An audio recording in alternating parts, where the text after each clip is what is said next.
Hello everyone and welcome back to Piano Secrets. In this video I'm going to be teaching you how to play beautiful by using 5 chords. The first thing we're going to use is an F major chord, and we find it by playing F and we'll skip every other note. So we have an F major chord and that's what we're going to move around. Now to make it a little bit nicer, what we could do is add an E to it. If you keep going, you'll find that that's the 7th of the scale. 1, 2, 3, 4, 5, 6, 7. 1, 2, 3, 4, 5, 6, 7. So if we have this, we have a chord that is called F major 7. So we could run this chord up and down and add also an F on the bass. So let's say if we play it like this.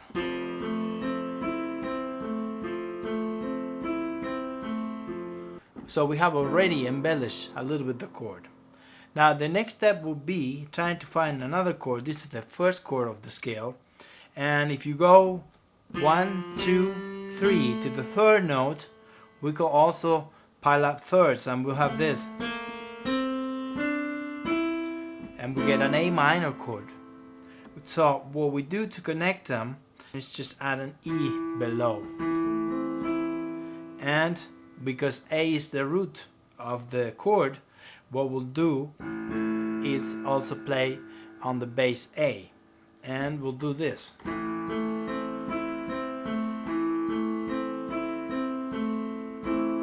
And we move them around. So now let's do both chords, the F major 7 and the A minor. So we'll have F major 7, the one chord, to A minors, the third chord. Notice that we have kept them close together. That's the F major 7. The A minor, we go just by moving one note. We don't have to do this and then find it and jump to the A minor. We'll do it straight.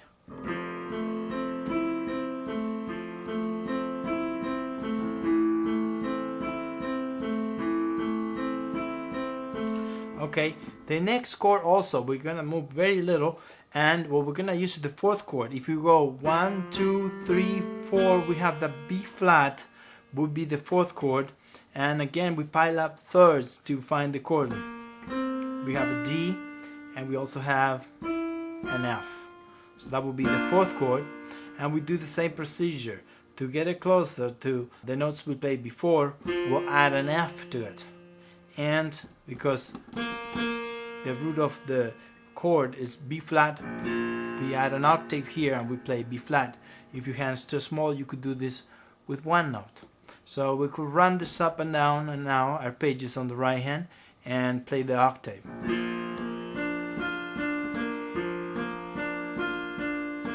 And we have 3 chords. Let's play them together and see what it sounds like. One chord, going to the third,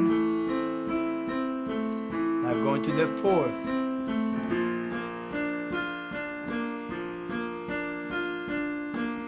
okay. Now we have one more that's gonna be the 2 chord. That means we're gonna go F and we're gonna go to G. That's the second chord on, built on the scale. So we're gonna build it this way. G, that's the 2, a third again, so we have G minor there, and then we'll put the 7th also, which is that. So 1, 3, 5, and this will be the 7th. So this is a G minor 7th chord, and what we'll do is we'll play a G minor 7th over E flat. This beautiful chord, which is also sometimes named an E flat major 7, is this chord. Why it's called E flat major 7 is because we have 1, 2, 3, 4, 5, 6, 7, 8, 9. But it's easier to use it as a G minor 7 over E flat. And we put this on the bass, and we do the same procedure. We run it up and down.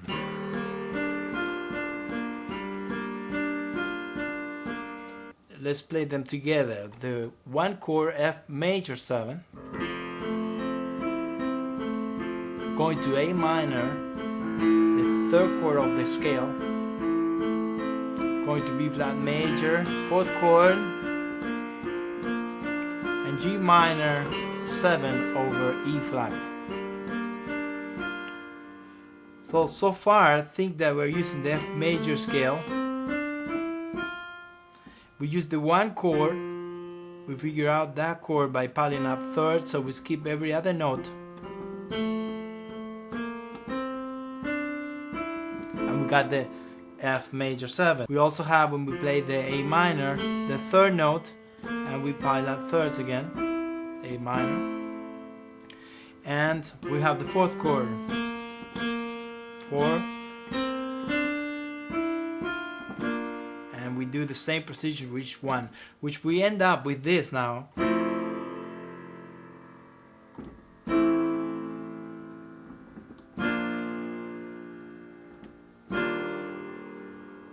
Now, you could also play them like that in blocks, and you could practice 4 beats per each one. 1, 2, 3, 4, 1, 2, 3, 4, 1, 2, 3, 4, 1, 2, 3, 4, and try to enjoy the sound. Now you could do 2 per beat. 1, 2, 1, 2, 1, 2, 1, 2. Okay. Now we have the fifth chord and the last one, and what we'll do is take the fifth chord. 1, 2, 3, 4, 5. The fifth note from the scale is a C, so we'll do the same procedure every other note, and we get that it's a C major chord. Now, because this C is too high up, what we'll do is an inversion. We bring the C below.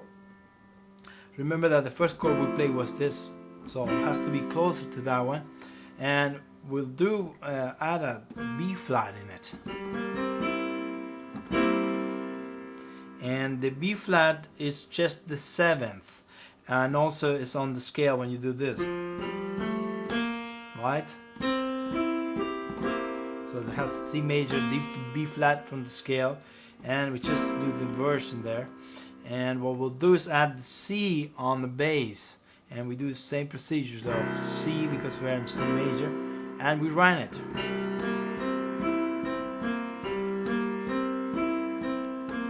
And that will be the fifth chord. So let's try it to play each one. So let's say if we have F major 7, will be to A minor,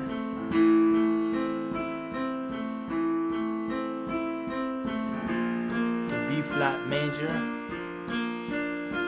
to G minor 7 over E flat, C7, and F major 7 again. It's important that each time you do this, you realize that, let's say this chord is in root position, so you have F, A, C and the major 7th, but when you do A minor, the second chord, the third chord on the scale, you are bringing this E below, and it looks different, but it's still the same chord. When you go to the fourth chord, you have these notes, the B flat major, and because we flip it here, we do an inversion of the F. It's still the same chord, it's named the same, and it's made up so we could be very close on the hand, the voicing. So this is, we could move around without jumping like this. That will sound very disconnected, but if you keep it close to one another, it sounds much better. So that's one of the tricks. And notice when we go to the G minor 7 over E flat, it's the same. We keep it very close there. From here we just move one note. Okay. Then we go to C7 and we would just move just one key down. When C7 in root position will be this, we bring it to fit the area that we're playing. And then back to the F major 7. This is very important to know. So each time when you say the F major is related to A minor or B flat major, the key thing is to bring those notes that they are too distant apart, closer to the chord that you started the progression on. I hope this video was helpful, and if you enjoyed, subscribe. Thank you very much.